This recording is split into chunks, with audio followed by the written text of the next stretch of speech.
Pour répondre à cette crise, chacun a son rôle. Moderniser un petit peu la médecine, ça fera pas de mal. Là, je vois une ambulance passer à toute vitesse. Les rues sont pas toujours vides. Pourquoi pas utiliser les airs?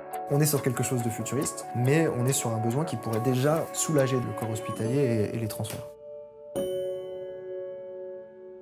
Il faudrait des années pour développer tout seul un véhicule. Même si on ne le fabrique pas, j'ai voulu vraiment couvrir toutes les zones du projet.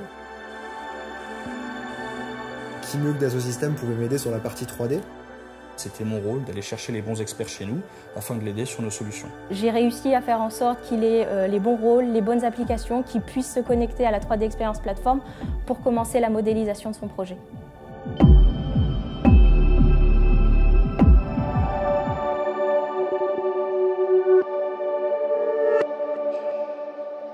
Le zoning, il faut que ça intervienne assez tôt parce que c'est ce qui configure un petit peu ton objet.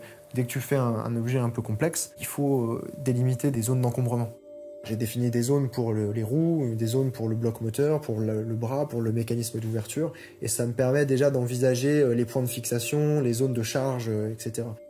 Au bout de chaque bras articulé, il y avait juste un cylindre vertical dans lequel il fallait intégrer justement des moteurs électriques pour la propulsion. Très vite, j'avais un moteur conceptuel, hein, mais pas très détaillé, mais avec le gabarit. Je l'ai intégré dans mon zoning et petit à petit, en configurant le véhicule, je me suis rendu compte qu'il fallait que je minimise tout ça. Je l'ai aidé pour dimensionner ces moteurs et pour les miniaturiser. Donc on a fait du lightweight engineering.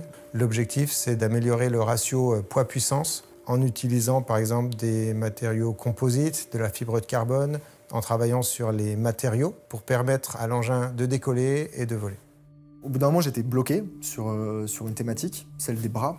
Il fallait trouver la bonne architecture des bras qui permettait d'accueillir à la fois le moteur et ses hélices, mais aussi la roue qu'on a décidé de motoriser et qui redevenait hélice. Donc c'était une architecture assez complexe. Et un pote m'a envoyé un lien effectivement concernant un drone d'une marque super connue. Ils n'avaient pas la contrainte de la roue en plus, mais en tout cas ça m'a inspiré. Et donc avoir toujours sous l'œil l'existant, c'est toujours intéressant. Parce que ça permet de ne pas réinventer la roue, ça me permet de s'inspirer et même d'aller au-delà, quoi. On a réussi à travailler ensemble grâce à une solution Connected Engineering qui permet de connecter les données CATIA V5 sur la plateforme 3D Experience.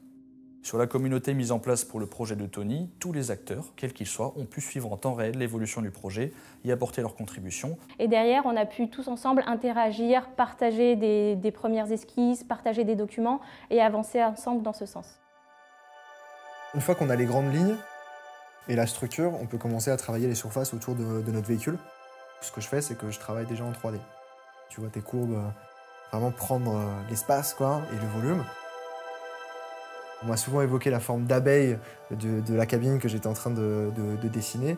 Moi, je pense plus à la stratégie de la ruche, justement, donc avec voilà, ces corps de métier différents, chacun a son rôle. Les textures dans le véhicule et le choix des matériaux, ça a une valeur effectivement de communication. Quand on veut communiquer son projet, on fait ce qu'on appelle les rendus réalistes. C'est-à-dire qu'on utilise la 3D et donc toutes ces bonnes vues, ces bonnes perspectives et ces volumes. Mais les matériaux, ils sont pris en compte bien avant du process.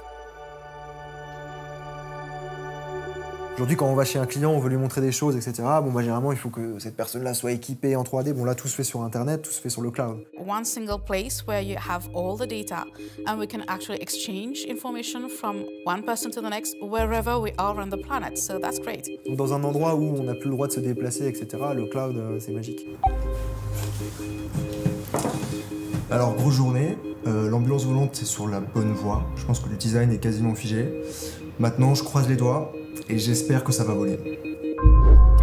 La simulation, aujourd'hui, elle fait partie du process de conception. Je dessine une pièce, je la dessine très rapidement. And simulation helps you understand whether or not what you're designing is going to work. J'ai envoyé ça à Lina pour lui dire, voilà, ma première configuration, est-ce que ça tient la route? What he had designed was great, but way too heavy.